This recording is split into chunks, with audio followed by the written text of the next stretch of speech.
Hi viewers. இன்னைக்கு August 12 நீ நான் காதல் சீரியல் என்னாச்சுன்னு சொல்லி பார்க்கலாம்க்கு முன்னாடி எங்க சேனல் சப்ஸ்கிரைப் பண்ணாதவங்க மறக்காம சப்ஸ்கிரைப் பண்ணுங்க. இன்னைக்கு என்ன அப்படின்னு சொல்லி பார்த்தீங்கன்னா, இங்க வந்து ராகவ் வந்து அபிய வந்து அங்க ரோட்ல இறக்கி விட்டுட்டு அவர் வந்துடுறாருல. இங்க வீட்ல வந்து அஞ்சலி எல்லாருமே உட்காந்து பேசிட்டு இருக்காங்க. இந்த மாதிரி அந்த கப்பை வாங்கி இந்த அபி வேற கப்பை அங்கேயே விட்டுட்டு வந்துட்டான். நான் தான் எடுத்துட்டு வந்துட்டேன். அவன் வந்தோடனே அதை கொடுக்கணும் அப்படின்னு சொல்லி அஞ்சலி அதை பத்தி பேசிட்டு இருக்காங்க. அப்ப பார்த்து ராகவ் வர்றாரு. ராகவ் கிட்ட இங்க பாருடா அவ கப்பை அங்கேயே வச்சுட்டு வந்துட்டா. அவள எங்க அப்படின்னு சொல்லி கேட்கும்போது ராகவ் கேட்கிறாரு, அவ உங்க கூட வரலையானோடனே எல்லாரும் அப்படியே பதறிடுறாங்க. என்னடா சொல்ற, உன் கூட தானடா வந்ததா, என்கிட்ட ஃபோன் பண்ணி கூட சொன்னான்னு சொல்லி அனு வந்து கேக்குறாங்க. உங்க கூட தானே வந்தாங்கன்னு சொல்லி அவன் கார்ல வந்தப்ப கூட என்ன சொன்னாலேன்னொடனே, இல்ல என் கூட தான் வந்தா, வாமிட் வர மாதிரி இருக்குன்னு சொன்னா, நான் ஏதோ ஒரு ஞாபகத்துல அங்கிருந்து கிளம்பிட்டேன். பின்னாடி நீங்க வந்தீங்கல்ல, நீங்க அவளை கூட்டு வரலையானோடனே எல்லாருமா ராகவ் வந்து திட்டுறாங்க. என்னடா ராகவ் இப்படி பண்ணிட்டு இருக்க, பாட்டிக்கு மட்டும் தெரிஞ்சிச்சுன்னா பெரிய பிரச்சனை ஆயிரும்னா, அவங்க வர தூங்க போயிட்டாங்க. போய் நீ அவள எங்கனாச்சும் போய் தேடி கூட்டிட்டு வா. இல்லாட்டி நீ அபி இல்லாம இங்க வரவே கூடாதுன்னு அஞ்சலி சொல்லிடுறாங்க. இப்ப ராகவ் ஒரு பக்கம் தேடி போறாரு. ஆகாஷ் ஒரு பக்கம் தேடி போறாங்க. இதுல முரட்டி வர அப்படியே பதறாரு. சுந்தரி கைய பிடிச்சு தட்டுறாங்க. நீ வந்து ரியாக்ஷன் காட்டாத அப்படிங்கிற மாதிரி. இப்ப இவங்க எல்லாருமே ஒவ்வொரு பக்கம் போய் தேட போயிடுறாங்க. இப்ப போயிட்டே இருக்கும்போது ராகவ் வந்து பயங்கரமா டென்ஷன் ஆகுறாரு. அப்ப ராகவ் வந்து யோசிச்சு பாக்குறாரு.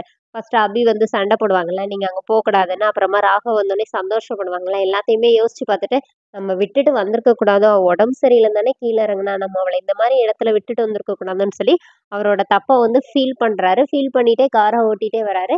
இங்க என்ன ஆகுது அப்படின்னு சொல்லி பாத்தீங்கன்னா, வீட்டுல வந்து பாட்டி வேற எந்திரிச்சு வந்துடுறாங்க.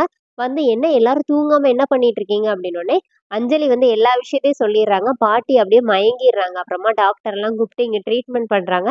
இங்க என்ன ஆகுதுன்னா, ராகவுக்கு வந்து அவங்க அக்கா கால் பண்ணி அபியோட ஃபோன் வர ராகவோட கார்லயே தான் இருக்குது. இப்ப ராகவ் கால் பண்ணி என்னடா அவ கிடைச்சாலா இல்லையான்னு கேக்குறாங்க. இல்லக்கா தேடி போயிட்டு இருக்கேன் அப்படிங்கிற மாதிரி இங்க சொல்றாங்க. இங்க என்ன ஆகுதுன்னா, அபி வந்து பீச்ல நிக்கிறாங்க. நின்னு அந்த பீச்ச அப்படியே வெறிச்சு பார்த்துட்டே இருக்காங்க. ஏன் எனக்கு மட்டும் இந்த மாதிரி, ஏன் எனக்கு வந்து நான் வந்து இப்படி ஒரு சொரணையே இல்லாதவளா ஆகி போனேன். இப்ப வந்து அவர் என்னை ரோட்ல இறக்கி விட்டுட்டு போனதுக்கு நான் கோவிச்சுட்டு இனிமே அவரை நான் தேடவே கூடாதுல்ல. அவர்கிட்ட நான் பேசவே கூடாதுல்ல. ஆனா ஏன் என் மனசு அவர் வந்து என்னை வந்து தேடணும், இங்க வந்து என்ன கூட்டு போகணும்னு ஏன் ஏங்குது அப்படிங்கிற மாதிரி அவங்களோட லவ்வ வந்து அப்படியே ஃபீல் பண்ணி அந்த கடல் கிட்ட வந்து பேசிட்டு இருக்காங்க. ஏன் எனக்கு இந்த மாதிரிலாம் தோணணும், ஏன் நான் இப்படி ஆகி போயிட்டேன், நான் இப்படி இருக்க மாட்டேனே அப்படின்னு சொல்லிட்டு அபி ரொம்ப ஃபீல் பண்றாங்க. இங்க என்ன ஆகுதுன்னா, ராகவ் பயங்கர டென்ஷன்ல கார்ல வந்து அப்படி ஹார்ன் அடிச்சுட்டு காரை ஓட்டிட்டு இருக்கிறாரு. ஆகாஷ் இங்க ஒரு பக்கம் தேடிட்டு இருக்கிறாரு. இப்ப ராகவ் என்ன பண்றாருன்னா, ஒருவேளை வீட்டுக்கு போயிருந்தாங்கன்னா அப்படின்னு சொல்லிட்டு அவங்க அத்தைக்கு கால் பண்ணோடனே, என்னப்பா அப்படின்னோடனே, இல்ல அபி அப்படின்னோடனே, என்ன இன்னைக்கு இங்க வரணும்னு அடம் பிடிக்கிறாளானோடனே, ஆமா அவ வந்து அவங்க கூட்டிட்டு வர சொன்னா, நான் வரமாட்டேன்னு சொன்னோடனே கோச்சிட்டு போயிட்டா. அதனாலதான் சரி உங்களுக்குனாச்சும் ஃபோன் பண்ணி தரேன்னு சொன்னேனோடனே, குடு நான் பேசுறேன் அப்படின்னோடனே, இல்ல நானே அவளை சமாதானப்படுத்திக்கிறேன்னு சொல்லிட்டு ராகவ் போனை வச்சிடுறாரு.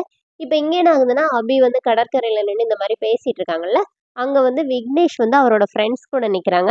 அவர் வந்து அபிய பாத்துடுறாரு. பாத்துட்டு இவங்க அபி கிட்ட வந்து பேசுறாரு. என்ன அபின்னோனே, "நான் நல்லா இருக்கேன். என்ன நல்லா பாத்துக்கிறாங்க." அப்படிங்கிற மாரி அபி சொல்றாங்க. "இது ஒரு சின்ன கேம். நான் இங்க இருக்கிறேன். அவர் வந்து என்ன தேடி கண்டுபிடிச்சு இங்க வரணும். அதுதான்." அப்படின்னு சொல்லிட்டு சமாளிக்கிறாங்க. அப்ப விக்னேஷ் என்ன சொல்றாருன்னா, "அன்னைக்கு நான் கொஞ்சம் யோசிச்சிருக்கணும். எங்க வீட்லயும் அவங்க இந்த மாரி பேசிட்டாங்க. நானாச்சும் கொஞ்சம் ஸ்டபர்னா இருந்திருக்கணும்னோனே, ஆனா அவருக்கு சரி எல்லாமே இதாயிருச்சுல." அப்படிங்கிற மாரி சொல்லிட்டு, விக்னேஷ் வந்து நான் என் ஃப்ரெண்ட்ஸ் எல்லாம் அனுப்பிட்டு வரேன். நீங்க மட்டும் எவ்வளோ நேரம் இங்க தனியா இருப்பீங்க அப்படின்னு சொல்லி ஃப்ரெண்ட்ஸ் எல்லாம் அனுப்பிட்டு, ராகவுக்கு வந்து மெ மெசேஜ் டெக்ஸ்ட் பண்றாரு. இந்த மாரி அபி இங்க தான் இருக்காங்க. நான் லொகேஷன் அனுப்புறேன். நீங்க அபி கிட்ட சொல்லாதீங்க அப்படிங்கிற மாரி டெக்ஸ்ட் அனுப்புறாரு. இப்ப விக்னேஷ் வந்து அபி கிட்ட வந்து பேசுறாரு. அப்ப விக்னேஷ் தான் ராகவோட லவ்வ வந்து இன்டைரக்ட்டா அபி கிட்ட வந்து சொல்றாரு. இந்த மாரி ஏற்கனவே ராகவுக்கு வந்து உங்க மேல ஒரு சாஃப்ட் கார்னர் இருக்கு. நான் பார்த்துருக்கிறேன் அப்படின்னோனே, இப்ப அபி எல்லாமே யோசிச்சு பார்க்குறாங்க. அவருக்கு வந்து உங்கள ரொம்ப பிடிக்கும் அப்படின்னு சொல்லி ரா விக்னேஷ் வந்து சொல்லிட்டு இருக்கிறாரு. அப்ப அபி என்ன நினைக்கிறாங்கன்னா, அப்படிதான் இருந்தாரு. ஆனா இப்பதான் ஏன் இப்படி மாறிட்டாருன்னே தெரியல அப்படின்னு மனசுக்குள்ளயே நினைக்கிறாங்க. அப்ப பார்த்தா அங்க ராகவ் வந்துடுறாரு. அபி அப்படிங்கிறாரு. அபி அப்படியே திரும்பி ஓடி போய் ஹக் பண்ணிக்கிறாங்க. ராகவும் அப்படியே ஹக் பண்ணிக்கிறாரு. விக்னேஷ் இந்த பக்கம் திரும்பி நின்னுக்கிறாரு. அந்த மாரி ஒரு சூப்பரான சீனோட என்னோட எபிசோட் எண்ட் பண்ணியிருக்காங்க. Thank you.